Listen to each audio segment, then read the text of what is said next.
Welcome into the CHGO White Sox post-game show, coming to you live from Studio A of our CHGO offices here in the West Loop of Chicago. I'm your host, Sean Anderson. Alongside me, Herb Lawrence. Hello. You can follow him at Ecknerwall23. He's our CHGO White Sox community leader. You can follow me at Sean_W_Anderson. We're being produced today by Sarah. Hello. Hello. And we will be later joined from Guaranteed Rate Field by our CHGO White Sox beat writer, Vinnie Duber, who will talk to the gang after another White Sox loss. Another one-run loss for the Chicago White Sox. And Herb, what happens when you lose 3 straight games to the same team? You get swept. You get swept. The White Sox got swept by the Detroit Tigers. We'll talk about that today. Again, welcome into the CHGO White Sox show, presented by Factor Meal Kits. Use code CHGOSOX50 to get 50% off your first Factor box and free wellness shots for life with any active subscription at factormeals.com/CHGOSOX50.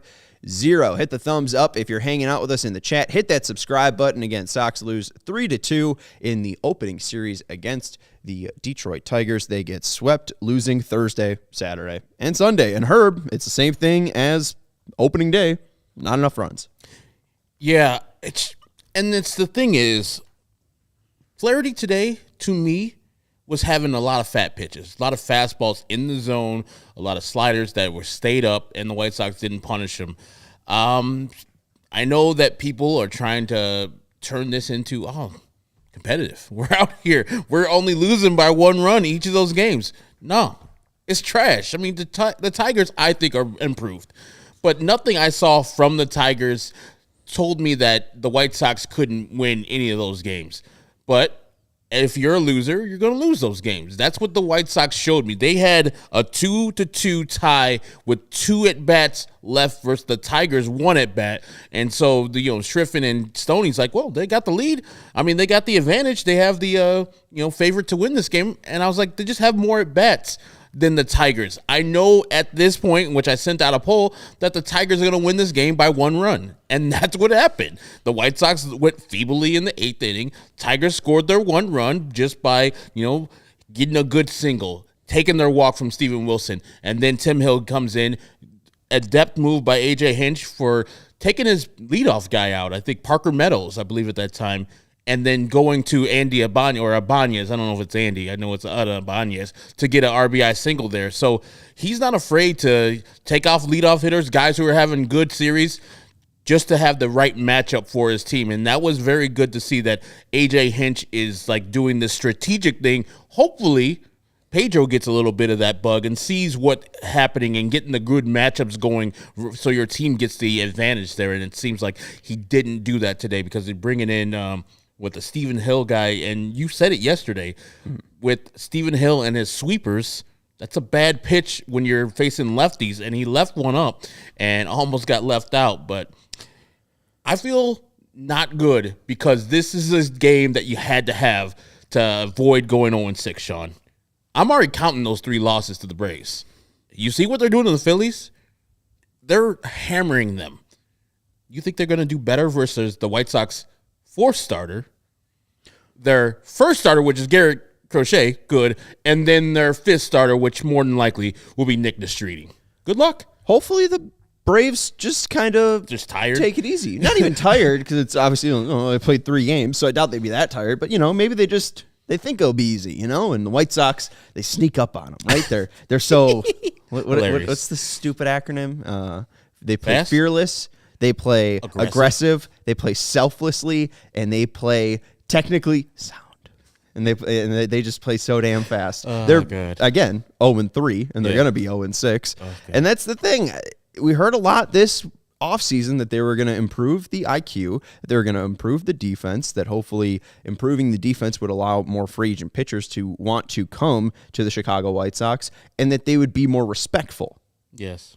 Losing 3 one-run games is hella respectful. Hey, congratulations. You played some close-ass games. They're going to be patting themselves in the back. You're 0-3. I mean, they might be the fastest, respectful. I mean, they might be the fastest and most respectful team to 100 losses ever, right? Like, they're going to just be so clean getting their ass kicked each and every single night. And people are pissed off in the comments because of Eloy Jimenez. We'll get to that in just a second. Here's how all the runs scored. It was fairly easy at the start of the game. In the bottom of the third, Korey Lee started off the scoring with a home run off Jack Flaherty. That made it 1-0 to the White Sox. And then in the top of the fourth, Kerry Carpenter, like you mentioned, got kind of sick of that lead and then made it 1-1 on a solo shot of his own. In the top of the fifth, Fedde with another hanging slider got pounded by Jake Rogers. He made it 2-1 for Detroit. But then in the bottom of the seventh, leading off the inning, Paul DeJong hit a home run to right field the opposite way to tie it up 2-2. And then, as Herb mentioned, Andy Ibanez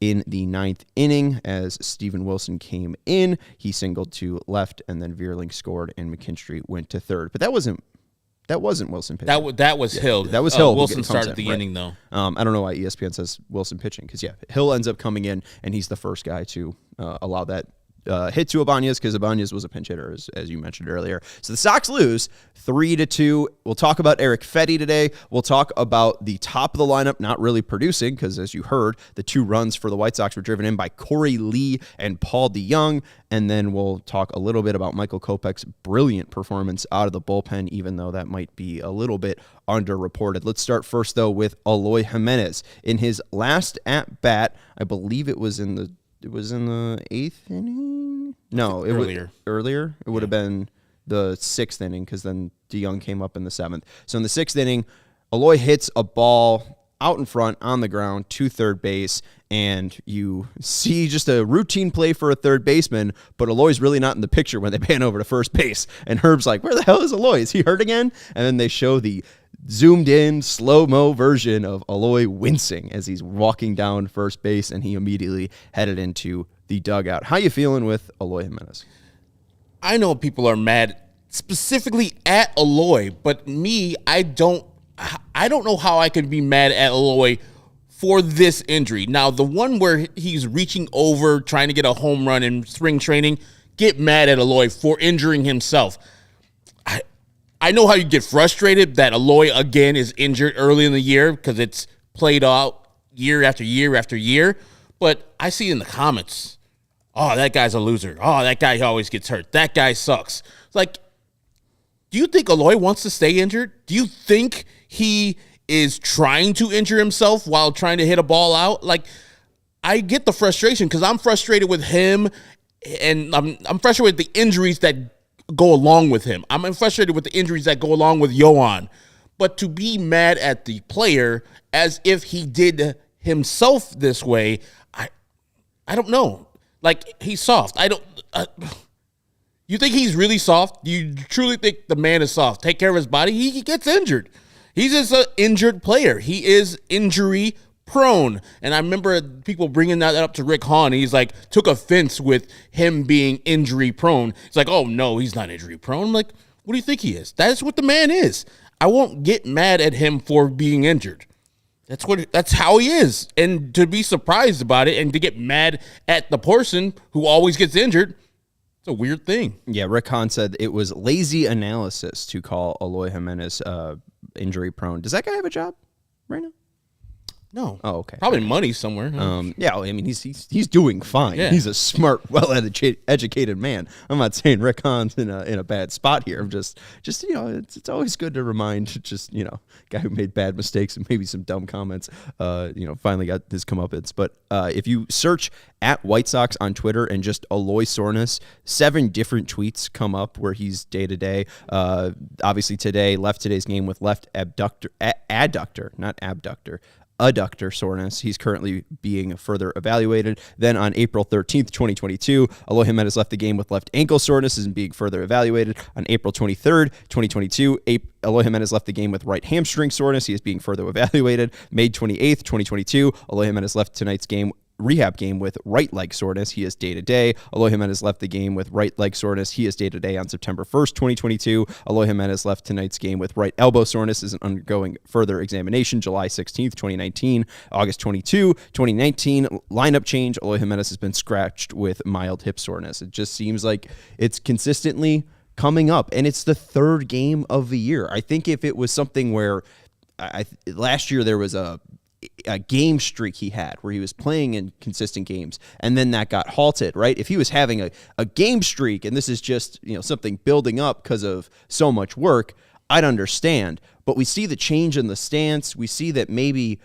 Eloy's taking this a little bit more seriously in spring training. We see the great spring training results, and it feels like it's just more of him not being on top of his body, because all you need to do is be able to hit. You are the designated hitter. It's not like he's wasting his energy out in the field. It's not like he's even running that much. He did get caught stealing yesterday, but it wasn't really just a dumb play to be running on that spot. KPW saying Eloy Soreness Jimenez. Not a bad nickname. I mean, it's very apt. And at this point, if you're sick of seeing Eloy Jimenez be sore, I really can't blame you, because it just seems like it happens all the damn time. Yeah, and like I said, you can get on him for being hurt all the time. Like, you could say, I'm frustrated with him being hurt, but to call the man soft, I just think it's a little far. The man wants to play. He's on his probably last legs, literally, figuratively, and his contract, too, says that he probably won't get paid next year from the White Sox. So he's trying to go out and do his thing, but every year, it's the same old thing. You just schedule your Eloy's going to get hurt thing every year.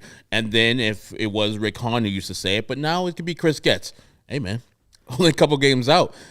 Getting Eloy back right by the trade deadline, it's like a trade acquisition there. We're going to start with that crap. That. He's going to be out for probably, I'm just speculating, probably a month. And Chris Getz, man, it's like a trade pickup. Hey, getting Eloy back. That was the other guy's shtick. Let's not put that on Chris Getz just yet. Let's wait for him to actually say that. But it's coming. It probably is coming. I don't again, just extremely frustrating, and it's frustrating just because he's not even playing the damn field. He is just supposed to be a hitter, and it's not even a play that he was supposed to even hustle on. Right? I know that the whole point is you're supposed to hustle and play fearless, aggressive, selfless. It was very run-of-the-mill where he just stepped out of the box. And I don't know if we should be concerned. You said a month. I know you're not Dr. Herb, but hopefully nothing popped or snapped or exploded on Eloy Jimenez, because, people could still get injured even if it's the third game of the year. Eddie Estrada in the chat said something, and obviously Jimenez and Moncada are always going to be linked just because they're a part of the 2021 team. And Eddie saying, he doesn't care about his body. Look at all the guaranteed money he has. Same goes with Moncada. Again, I feel like that part is lazy. If we're going back to the Rick Hahn comment, that part's just extremely lazy, because I don't know what you see from Moncada in this first series. Him hustling on a double, him hustling on a triple. People might be frustrated with that last at bat, but he literally fouled a ball off his shin. You might want to get frustrated and say, why the hell aren't you wearing a shin guard? That's a great idea.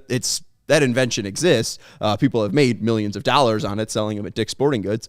But it's a little bit different from where Eloy is, just because Moncada was swinging and he something truly physical happened, where Eloy, it just seems like soreness, really couldn't tough it out.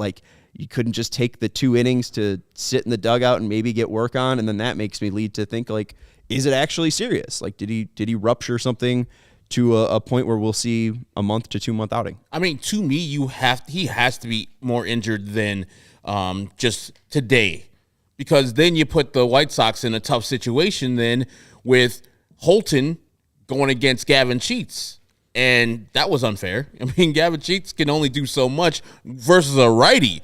Holton's a filthy lefty, and he just dotted the corner and was like, hey, Gavin, go sit your punk ass down. If Eloy could have been fine enough to hit right there, I would have loved him to be hitting. I'm just going to default on he couldn't hit right there because he's hurt more than just, hey, I left that box and I was feeling something, and after a couple of innings I recovered. I'm good now. I can grab a bat. So to me, it seems like it's going to be more than just a day. It's going to be more because it's an adductor. It's inside thigh, I believe, and that's your plant foot. You can't have your plant foot be not good while you're swinging the bat for any type of power. Wait, no, it's his back foot, no? Because he's a lefty? No, it's a left. Your left leg. But he's a righty. He's a righty.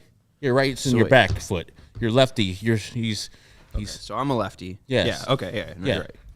It's his plant foot, so you can't you got to put all the weight on it on a swing. So that's tough. That's I think that's the injury that Tim had a couple of years ago too, and it's not a good injury. You need to sit out and let that properly heal. And that's why you're Dr. Herb. I am not, but I play one on podcast. I think you're Dr. Herb. I think we're gonna make that a thing now. All right, let's take a break. Let's make breaks a thing. Hit the thumbs up button while we are taking this break. Herb's gonna let you know about our friends over at Prize Picks. I'll let you know about our friends over at Chevy. Herb, did you have fun watching that UConn game last night? Oh, it was so great. I'm a big time UConn fan. You guys all know that. Not an Illini fan. I love what UConn did to that Illini team. But what is Prize Picks, Sean?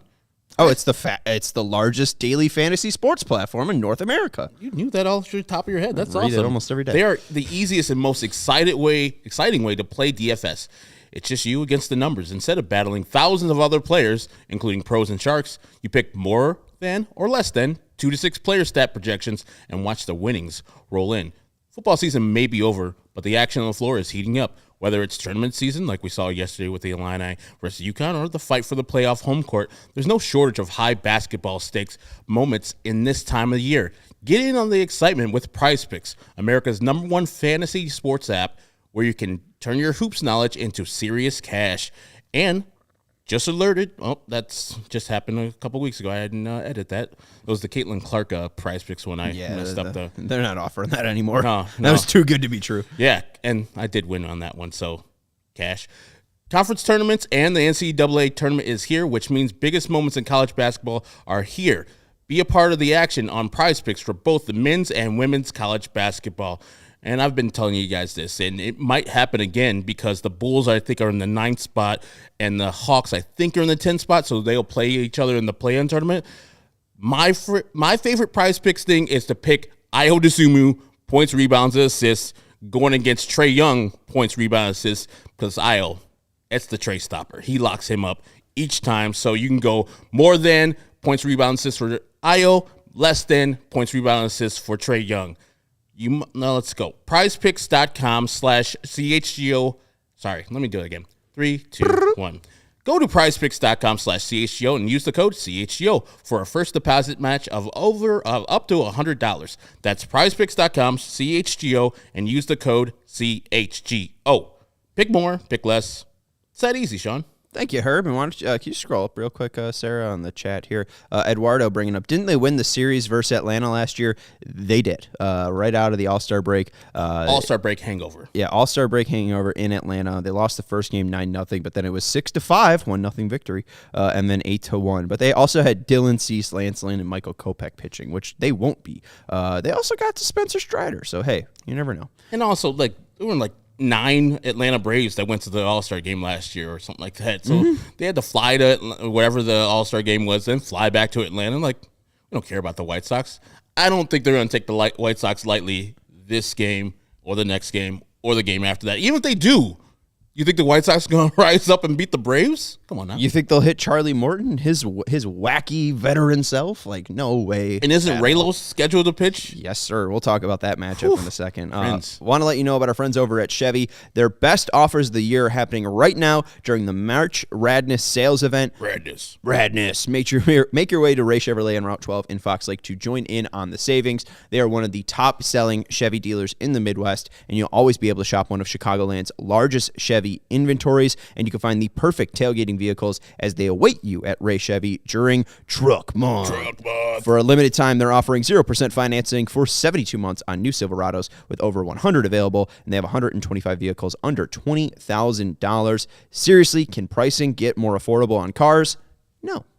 That's the answer. When you have a Truck Month, when you have March Radness, when you have them converging, pricing does not get more affordable. So go check out our friends over at Ray Chevy, and since everyone loves the word free, you'll get a free oil change over at Ray Chevy in Fox Lake. A free oil change. All you need to do is mention CHGO when scheduling your oil change. Start off the new year right and schedule it before April 1st or by April 1st, so you got a day until tomorrow. Visit Ray Chevrolet in Fox Lake or raychevrolet.com. They've been serving the community since 1963. Find new roads.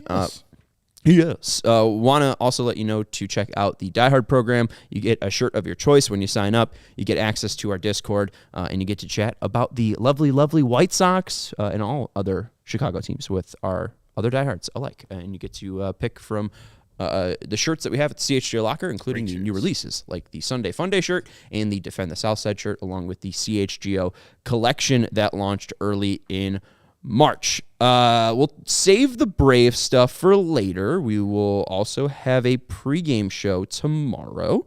That will be at 11:45, so a little bit earlier than the 1:10 game start, but that one will be at Guaranteed Rate Field. Charlie Morton versus Chris Flexen. We'll talk about that a little later on in the show. But Herb, what I want to talk about right now is more on the top of the lineup, and Paul DeJong, Korey Lee, those are the guys driving in runs for the White Sox today. Back on opening day, the White Sox weren't able to get somebody past second base, and really on Saturday it was just the Luis Robert Jr. show. We talked a ton this offseason that the White Sox did not upgrade their true offense, and it seemed like they were just going to see what Benintendi, Moncada, Vaughn, and Eloy could do along with Luis Robert Jr., but he was great last year. What else could the guys that underperformed last year step up and do? Seems like Eloy's dealing with something somewhat serious right now. As we know, Andrew Benintendi is struggling with being horrible at baseball. He's not struggling. He's doing well with that. Oh, well, yeah, that's true. Andrew Vaughn not being able to provide any pop so far. He's had some all right at-bats, but not really getting on base. What do? I mean, they're just kind of beholden to this top five, no? Yeah, I mean, that's the team, that's the part of the lineup that's going to drive this team to be looking a little better. That's what you got yesterday. You get the 2 home runs from Luis Robert Jr. It looks like, man, offense, here we go. But today, you have good at-bats, and I'm not going to look at Eloy's or Luis's 3 strikeouts and look at that and say, man, he was bad today. Because one of them, early in the game, the slider looked to be low off the plate. I mean, on the plate, but low, and the guy umpire called it. Whatever. And the other couple of strikeouts, they were just deep counts, but I think you can see that Luis has a better eye. He's not chasing as much as he was last year. Now, Andrew Benintendi, there's no excuse. You're at the top of the lineup. You have to either drive up the pitch count and or get on base. He's not really doing either of the two right now. And Yohan, the same thing. Like, you'd have to have better at-bats in front of Luis Robert Jr. This is the same thing that happened last year when you have Tim Anderson at the top of the lineup. You can't have people just getting automatic outs. First game versus Tarek Skubal, that's excusable. That man was pretty decent. Not his best stuff, but he's one of the best pitchers in the American League. That's understandable if you struggle versus him in the first game of the year. Pitchers are supposed to be ahead of the hitters at that point. But today, like I said, Jack Flaherty was throwing some meatballs up there, and they weren't punishing him enough to make him, like, stop throwing those balls, or when he does throw those balls, to actually hit them with some authority. I don't know what the White Sox are going to do, but like you said, I think this is maybe the plan. It's that Rachel Phelps kind of thing. I want this team to just be bottomed out bad, but a little bit more entertaining to watch defensively. That's what I think their plan was, because you need outsized years from Paul DeJong and Dominic Fletcher and Korey Lee and all the rest of those players you brought in to help this team, Martin Maldonado, to even be kind of what you were last year. That's bad. You got to depend on people who have shown you in the past that they can't hit to hit this year.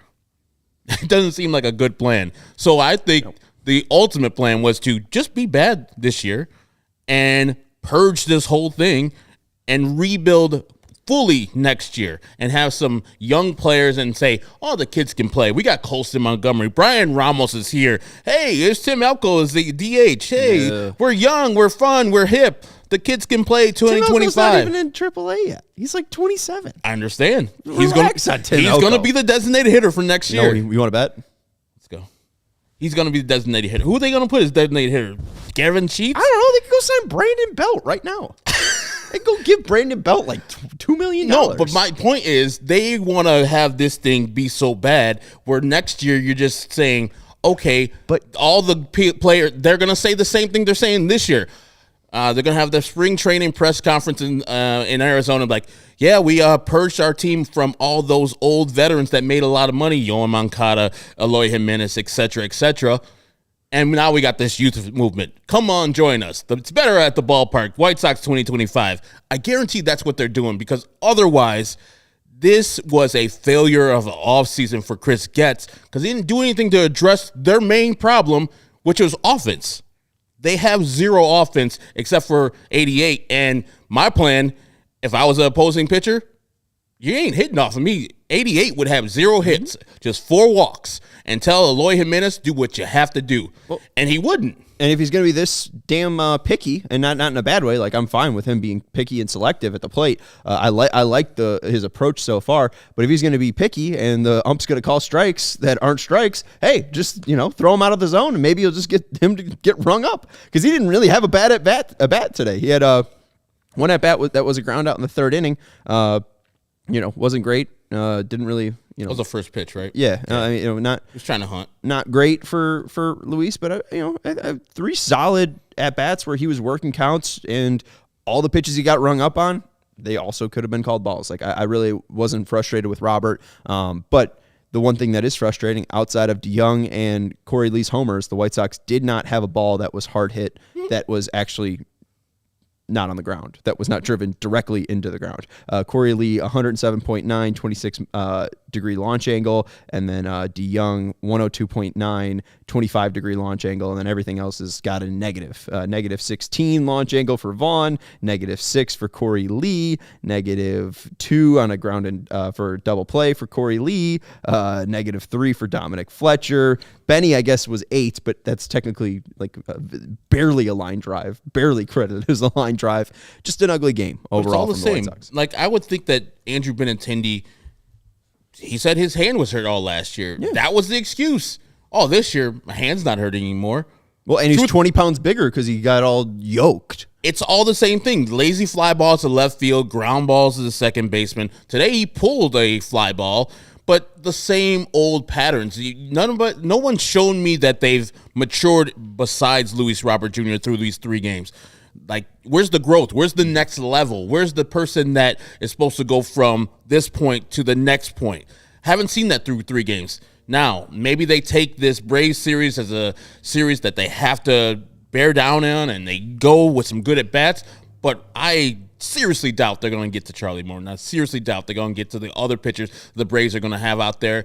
And it's not a good start when you're going 0-6 and they have to go to the Kansas City Royals, who are out there murdering the Twins and Bailey Ober. Like, that's not good for your pitching staff either. That's one game, though, right? They didn't beat them. They didn't beat them. No, I think the Twins actually won the first 2. I don't even know. That's just because your guy Bailey Ober ain't that good. I love Bailey Ober. 2-1. The Twins took that series, but 11-0 ain't bad. I'd like to score 11 runs. I mean, that's the thing too. Is would you rather score 11 runs or like just see this bad offense over and over again? Like, would you rather lose like a 15-11 game, or would you rather lose 3-2? I said it the other day. Like, losing the 1-0 game sucked because the hitting sucked. Losing the 7-6 game, a little bit better, entertaining. You had some entertaining things there, but the offense just ran out, didn't hit or didn't get a run after the 4th inning. I would rather lose the 10-8 games than the 1-0 games because I think this pitching staff, starting staff, especially through one 3-game set, was solid. Like, I didn't mind what Fedde did today. You got a decent, not great effort from Soroka and Garrett Crochet. The superlatives aren't enough. That man was excellent on opening day. Now, that next start, if he's excellent versus the Braves, cooking with some real ass gas. And in the chat, Snake Eyes saying, why is it so hard for this team to draw walks? Cubs have 9 walks just today. We saw the 7-6 loss. They had 4 walks. We saw that I mean, honestly, could have been, it could have been 5, but Moncada ended up not working that count. But yeah, we see today 1 walk, and then we see the 1-0 loss on opening day, 0 walks. They should have had 2 other walks, but the ump's strike zone was a little low, but as they said in the broadcast, and I think Frank Thomas, when they did a cutaway, said this ump's strike zone has been consistent for the most part, calling those low strikes all day long. It's up to the White Sox, incumbent on the White Sox, to adjust to it. If they feel they're unjustly getting struck out or unjustly getting called, that's the manager's problem for him to say, hey, ump, that's bullshit. I got to have my players protected here. You can't keep on calling those low strikes right against my guys, and then a couple versus Fedde that weren't called. So I'm surprised that you didn't get Pedro coming out and protecting his guys and saying, what are we doing, man? We got to have those. And you can't – the man just had a great at-bat, and you ring him up on a ball that's at his shin. Yeah, and what are you going to lose, too? Like, why does Pedro need to stay in the game? I mean, Charlie Montoya's been a manager before. I'm fine with him getting rung up because it was a tough strike zone. It was consistent, but, I mean, it really did seem like even on both sides, Tiger or White Sox, it was low. And I honestly think that it should have gotten adjusted, and I think maybe expressing that disapproval might have led to that, but you never know. Let's take a break. I heard the chime of Vinnie Duber, so we will head out to Guaranteed Rate Field and talk to our CHGO White Sox beat writer. But first, we want to let you know about our friends over at Game Time. Game Time. It could be very frustrating to buy tickets because we saw with opening day, it was like, oh, it's $24, and then it goes up to like $38 before game time. Game Time takes the stress out of buying tickets. You'll always be able to get the best possible deal for whatever game you want to get into, and Game Time is now an authorized ticket place of Major League Baseball, which makes getting tickets even faster and easier. Prices on the Game Time app actually go down the closer it gets to first pitch, and with killer last-minute deals, all-in prices, views from your seats, and the lowest price guarantee, Game Time takes the guesswork out of buying MLB tickets. So you can walk up to the game right before it starts. If the game starts at 1:10 tomorrow and maybe you're like, I'll take the day off of work. Want to see the Braves. Want to see the Braves. Want to see Charlie Morton. Big Chris Flexen fan maybe. You can walk up and just buy the tickets on your phone and walk straight in. And if you do end up finding a better deal on a different site, the Game Time guarantee offers 110% of your difference back. They offer last-minute deals, flash deals, zone deals, all-in pricing, seat views, and the lowest price guarantee. And they will take care of you. When Herb found the Game Time difference and Herb saw it on a site in the same row and section, he got 110% of his money in 12 minutes. Yep. There you go. So they got fantastic customer service as well. So take the guesswork out of buying tickets with Game Time. For a limited time, all users can get $20 off any MLB purchase of $150 more in the Game Time app with code FIRSTPITCH. Terms apply. That's code FIRSTPITCH for $20 off from March 25th to April 14th only. Download the Game Time app today. Last minute tickets, lowest price guaranteed. To me, nothing says summer more than hanging out with your people, whether you're at the ball game like I was yesterday, a cookout, or just chilling and drinking a Leinenkugel Summer Shandy. Yesterday, I had 2 or 3 of them at Guaranteed Rate Field. It was just like summer. You hit a home run with Luis Robert Jr. in the first inning, then you hit another one in the third. You're like, baby, I'm back at the ballpark. But I know what you're saying. You're like, Herb, what's going on with non-summer drinks? Do Leinenkugel have a full list of beers that I can enjoy year-round? Glad you asked, brother. They have the Leine's Original, Light Lager, Lakeside Cherry, Juicy Peach, Berry Weiss, Northwoods Amber, Dark Lager, and the one I'm enjoying right now, Delicious Sunset Wheat. And if you enjoy honey Weiss, which is made with real Wisconsin honey from real Wisconsin bees. Bzz. And if you've tried any of the beers, you know that Leinenkugel always brings the flavor for whatever occasion that you are celebrating. For over 150 years, Leinenkugel has been combining German brewing traditions with Wisconsin innovation. Leinenkugel's popular variety packs come with 4 varieties that you could try and enjoy. Flavor life simple moments with Leinenkugels, the official craft beer of the Chicago White Sox. Go to Leinie.com/CHGO to find delivery options near you. That's LEINIE.com/CHGO. Or pick up Linings pretty much anywhere they sell beer. Leinenkugels, flavor the moment. Celebrate responsibly. The Jacob Leinenkugel Brewing Company, Chippewa Falls. Yes. Thank you, Herb Lawrence. And let's head out to Guaranteed Rate Field to our CHGO White Sox beat writer, Vinnie Duber. You can follow him at Vinnie Duber. He's had 2 pieces with the 2 games so far up at allchgo.com. So if you are looking for his latest writings, check out allchgo.com. We mentioned earlier about the Die Hard program. He puts out the White Sox weekly newsletter each and every Monday. New diehards will get a new newsletter tomorrow with White Sox Weekly coming out. So make sure you sign up if you haven't already at allchgo.com. All right, Vinny, the biggest thing that we talked about so far is the Eloy Jimenez injury. You tweeted out, Pedro Grifol said the Sox will know more about how long Jimenez will be sidelined with the adductor strain. What is the further news? Is it just going to be day-to-day and we might not see Eloy go on the IL? Maybe they just need to do more testing since it just happened. Take us through what Pedro told you. I mean, you basically read what Pedro told us, but there wasn't much there to elaborate on by the manager. But basically, he being Eloy has not been described as day to day. Typically, or sometimes when a player comes out of the game with an injury, they will describe that player as day to day. That was not the case today. They used the description of being further evaluated. And Pedro Grifol said they'll know more tomorrow about whether or not Eloy will be sidelined or for how long. He was asked about whether the team will be prepared for a roster move if necessary, and he said the team will be prepared for such an outcome, but he didn't know if there was actually going to be one or not. So we'll see. I believe he mentioned that Eloy has dealt with this type of injury before, and I believe that came when Eloy was a minor leaguer. But obviously, here we are now. You can almost fill up a full hand counting the number of times that Eloy has been injured running the bases. Obviously, the big one was that one 2 years ago in Minnesota with the whole knee area thing. Last year, he went on the IL in one of the first games of the season with a hamstring. And then you can obviously go back to 2020 when he had some lower body issues, if you want to call it that, from running the bases, both late in the season against Cleveland and then in that playoff game against Oakland. So this is something we've seen before. Often in those past cases, it has resulted in a trip to the injured list, but we will find out whether or not that is the case this time around tomorrow. Vinny, after yesterday's game, you said that Pedro was displeased with the game yesterday. Same thing today, pretty much losing by 1 run. How was his attitude after today's game? Yeah, I think he called them heartbreakers, the fact that these are 1-run games. And I mean, I think just nothing more than that description right there, that it was a 1-run game, makes him feel that it was a winnable one. And certainly that has been the case the last 3 days, I would argue, for this White Sox team.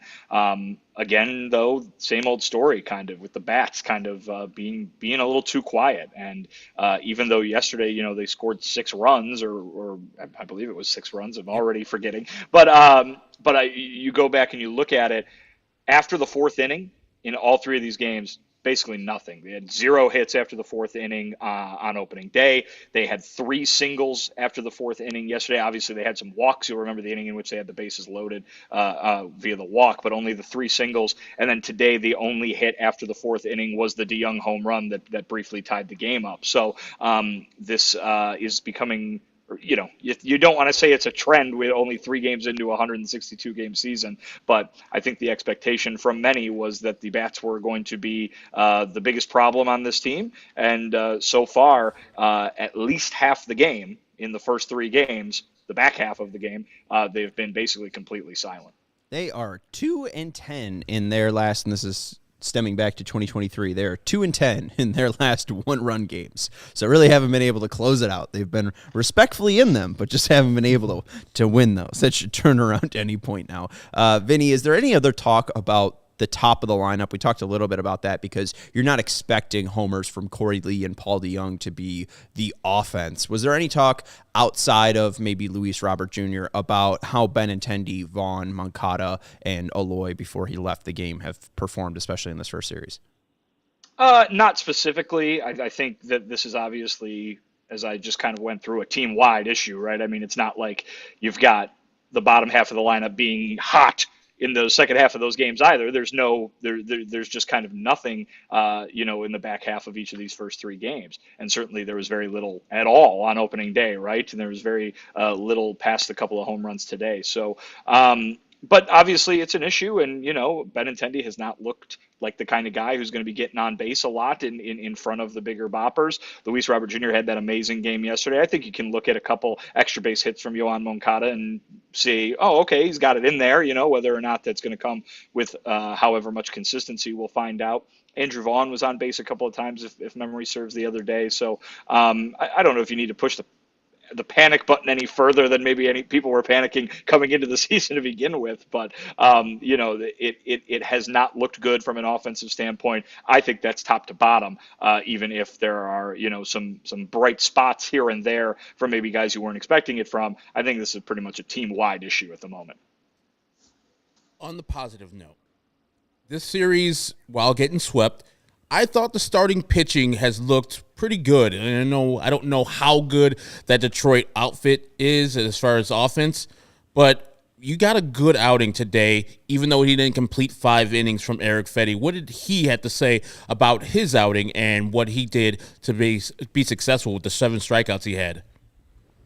Yeah, we're hearing a theme here with some White Sox starting pitchers, at least Michael Soroka and Erick Fedde, both, kind of talking about trying to do a little too much, trying a little too hard.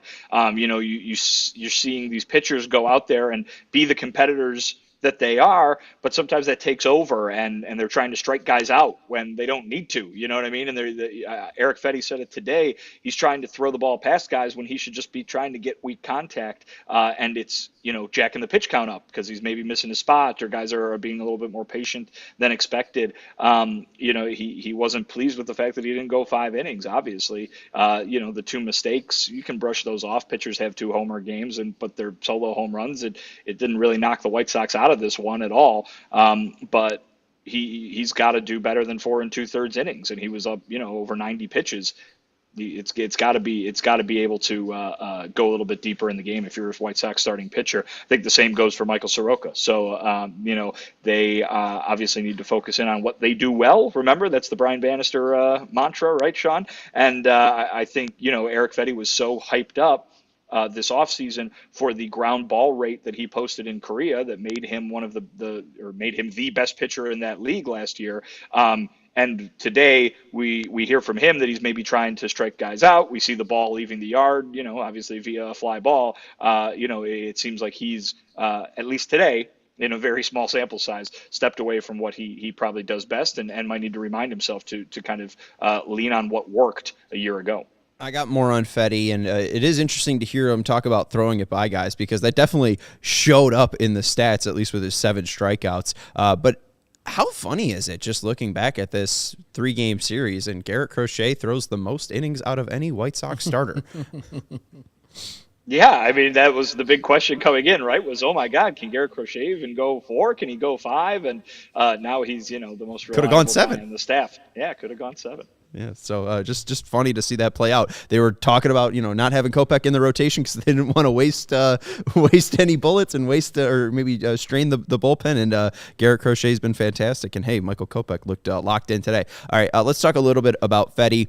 I think it's big that he only had 1 walk, still was competitive, didn't really lose any guys in today's game, gave up 5 hits, 2 earned runs on the 2 solo homers, and they were meatballs. I mean, upper sweepers that just did not break, that were truly middle of the plate, hanging balls that he didn't have a lot of. I mean, through 96 pitches, and truly had about 2 mistakes. Sarah, if you want to bring up the Fedde graphics that we have, Shriffen talked about Fedde wanting to be on the edge of the plate, and that's how he was so dominant. in Korea, and you could see against lefties and against righties, not a lot in the middle of the plate. And these are heat maps where he was locating, and you could see against righties, he was locating glove side a lot and was extremely effective. His sweeper looked great. His sinker looked fantastic. He was a guy that when he was with the Nationals, his fastball grades were about a 60 on Stuff Plus. Usually when we're talking about those numbers, they're like hundreds. Yeah. His was a 60, so about like 40% worse than Major League average. This truly looked like an average to above average fastball for Erick Fedde. He had one really great cutter, too, to a lefty that was located up and in and ended up getting a flare out. And you talked, too, about the ground outs, Vinny. Only 3 ground outs for Erick Fedde on 11 balls put in play, but only 1 barrel. Very good outing from him overall. He was able to hit the edges, and he looked composed. I mean, the White Sox need starting pitching innings. We heard that from Chris Getz this offseason. I don't think we'll see innings as short as 4 2/3, but especially when Vinny says Fedde was looking to blow it by guys. He's had 103 starts in his career. Only 12 of them have had 7 or more strikeouts. So he just had a game that was really unlike his past MLB outings, and I think that's huge for the White Sox' biggest offseason signing. My takeaway was his movement. Like, there was barely anything that stayed straight. Like, the sweeper, of course, has that downward movement to right-handers or into lefties. The sinker, he was catching Javi, I think he caught with a couple, had some late arm side movement that was really filthy. Like, I'm impressed with his first outing, even though you would want more length out of him, as Vinny said. Hey, he learned, live and learn. Next start versus Kansas City Royals, I'm looking forward to seeing him and see what he's learned. And maybe he's that guy who's inducing more grounders, but that stuff is just filthy. I didn't respect your game before this, Erick Fedde, but I'm sorry. This is just some nice movement. And if he can keep those mistakes down, and like you said, it's too fat. And I do mean fat cement mixing sweepers that he threw to those pitchers. Any major league hitter was going to hit a home run off of those. So Rogers and Carpenter just had to send him a bouquet of flowers for those pitches. But otherwise, filthy. Yeah, and 2, you look at the mile per hour from when he last pitched in Major League Baseball to today, up 0.5 miles per hour on both his sinker and cutter, so he's gaining velocity on his fastballs. And the 2 other pitches that he threw, his sinker was his primary pitch, but his sweeper was his second use pitch, and his splitter his third use pitch.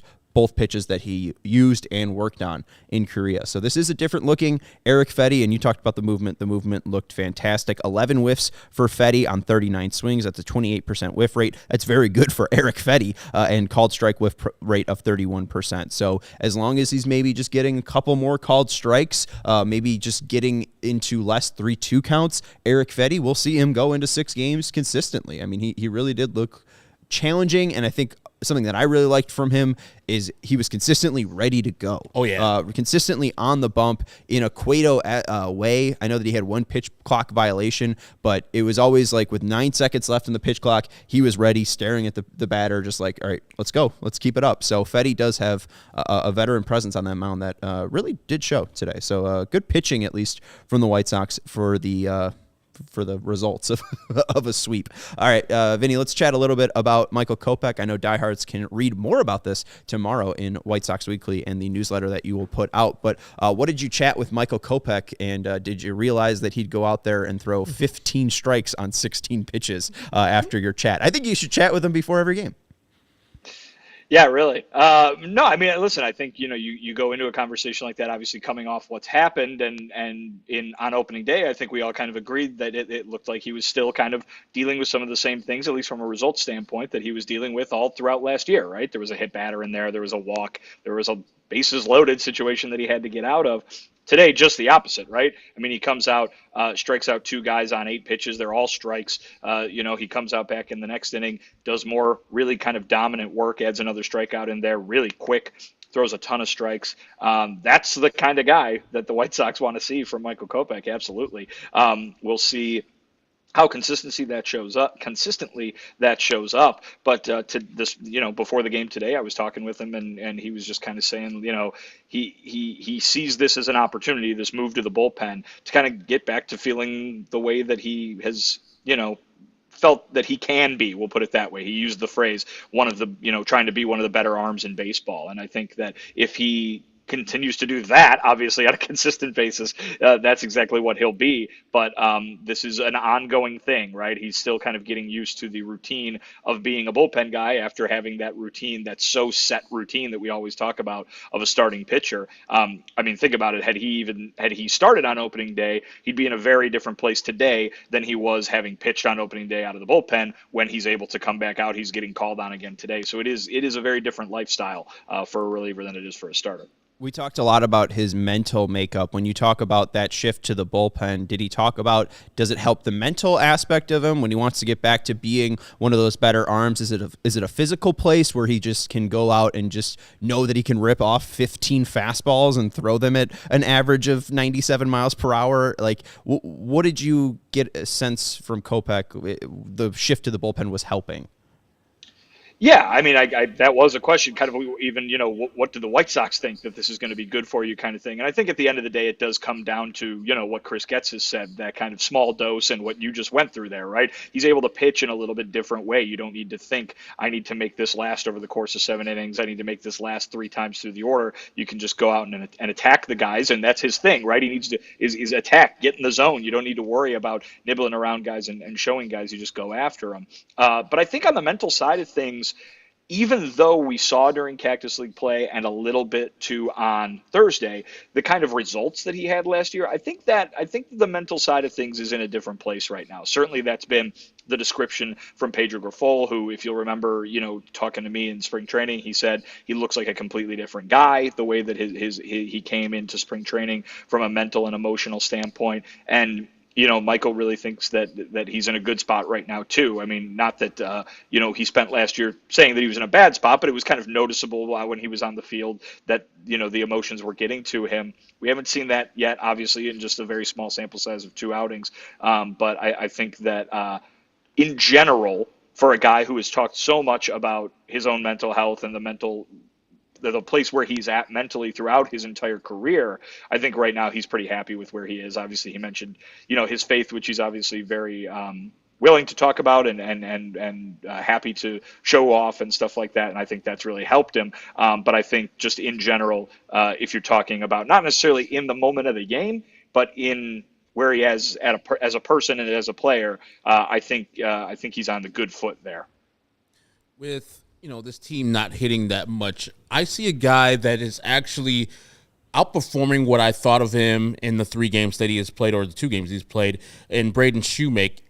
Will performances like today, where he gets 1 for 4, steals a base, and then yesterday where he gets home on a run scoring after Nick Lopez is out at second base, and that home run, of course, he hit, will those type of performances of the last couple of games get him another performance tomorrow, maybe going against the Atlanta Braves? Does Pedro talk about just Braden Shewmake kind of impressing him and what he's doing out there in the field?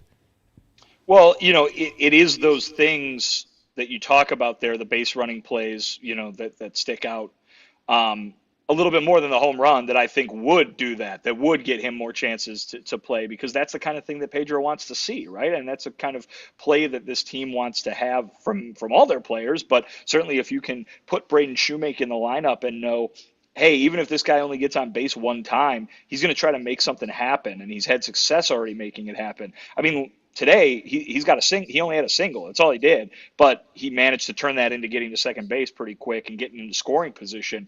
Yesterday, he goes first to third on the hit and run. He goes home on the double steal. These are not things that necessarily mean, okay, you're going to hit 300, but they're things that score runs, and at the end of the day, hopefully for the White Sox, help them win games. And so I think that there could be a confidence level with Pedro Grifol putting in a guy like that in the lineup, because he knows, okay, he's going to go out there and do those little things that are going to make the difference in today's game. Now, as we've talked about many times, since we've talked about the White Sox trying to be more aggressive and playing fast and all that, you can't do that stuff if you're not getting on base. And so at the end of the day, I'm sure the regular old results will matter more than anything else.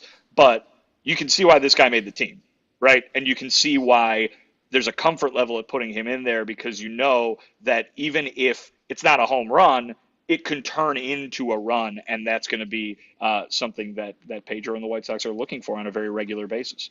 Well, and we didn't see the lineup today, but I also think Shewmake gives them an interesting flexibility. We saw DeYoung at shortstop today, but Shewmake can play shortstop, and they give them two up the middle infielders that can bat from the left side, and Lopez and Shewmake if they do want to roll out against a righty starter. So I think it's just interesting too, just because they got a righty in DeYoung who could play shortstop, they got a lefty in Shewmake who could play shortstop. It does give them a lot of flexibility lineup wise, and if Shewmake's going to hustle like this, I'll take it. And Pedro said, too, the other day that while Shewmake is mainly a middle infielder, they're happy to play him at the corners as well. So if there's Moncada day off, if there's a Vaughn day off, you might see Shewmake in there at those positions, too. I want to ask finally about Korey Lee. Was not expected to make the team. It seemed like it was going to be catchers Maldonado and Stassi, and then Stassi ends up hitting some roadblock in spring training, ends up going on the 10-day IL. And in all the times that I've seen Korey Lee out here in 2024, I've liked a lot what I've seen from Korey Lee. Can Korey Lee play his way onto this White Sox team? Because I know that Stassi is being mainly paid by the Braves. If Korey Lee, a guy that they picked up last year in the Kendall Graveman pick, like, could he play his way into some playing time if he keeps up the strong play to start off the year? I mean, I don't see why not over the course of the whole season, right? I mean, I guess it depends really at the end of the day how long Stassi is out, because I think if things go, quote unquote, back to normal pretty soon, why would you've got the veteran guys that you brought in specifically to do a job, right? And there they are. This is what you envision. Go ahead and do it. But we always say this, right? When someone gets injured, or when a regular or whatever gets injured, it's okay. It's an opportunity for the next guy. And that opportunity is not just limited to, show what you can do, then you have to go back down to the minors. And so there's definitely a way in which over the long haul, you could see Max Stassi, or rather you could see Korey Lee grab a significant amount of playing time. But again, I think it depends on when Max Stassi comes back, which we haven't really gotten an update on fairly recently. So obviously it's not clear what's going on with Eloy, but do you think Sheets is the one to step in for the designated hitter spot if Eloy is the one to go on to the 10-day IL or the IL? I mean, it makes the most sense in terms of replacing the style of play or the style of offense that Eloy would bring you, right? You put your power guy in for your power guy. But that being said, Sheets is a lefty, and we know how they have kind of limited his action against left-handed pitching before. So I could definitely see somebody else starting depending on what the hand of pitcher is, and this DH position turning into the extra hitter position more so than the guy in the middle of your lineup. We'll see whether that's necessary or for how long it might be necessary. That we don't know yet. But Sheets obviously is the power bat, and his kind of lack of a position besides first base would lead you to believe that would be such a good way to get him, playing time in terms of at bats. But we'll see if the hand of the pitcher might determine who gets that playing time should it be necessary. I mean, according to the 40-man, the people that you could bring up, not very appealing. Brian Ramos, Popeye Rodriguez, Lenin Sosa, Oscar Colas, or Zach DeLoach. Which one of those five you want up? Brandon Belt. He's a free agent. Let's go get Brandon Belt, baby. Come on. I don't know if any of those guys sound extremely interesting just because they are so young, but we'll see what happens. Anyways, I just want to end because you're done. You're good. Yep. You're good on questions. Thank you to Sarah for producing the show. Just want to end with more Michael Kopech stuff. Make sure that you check out White Sox Weekly. Vinny will be posting that for our diehards. The weekly newsletter. Anything else from the ballpark, Vin? Not that I can think of today. John Brebbia's walk-in music is "Wake Me Up Before You Go" by Wham, and that seems to have a lot of people very excited. All right, cool. Surprisingly, we have 107 people watching on this Easter Sunday. Make sure you're hitting the thumbs up button. Happy Easter. Happy Transgender Day of Visibility as well. Michael Kopech in the 17 pitches, he threw 15 fastballs, a stuff plus of 113, and his slider was also up about 3 miles per hour. And his stuff plus now on that pitch is 113. So he's got 2 pitches at 113, and he's throwing in the zone 70% of the time. That's the guy that we want to see. All right, so that's Vinnie Duber. You can follow him at Vinnie Duber. He's our CHGO White Sox beat writer. That's Herb Lawrence. You can follow him at Ecknerwall23. He's our CHGO White Sox community leader. And I'm Sean Anderson. You can follow me at Sean_W_. _ Anderson. We got a White Sox pregame at 11:45 tomorrow as the White Sox and Chris Flexen will take on the Atlanta Braves and Charlie Morton. We'll talk to you then. Goodbye. We all silly like the mayor.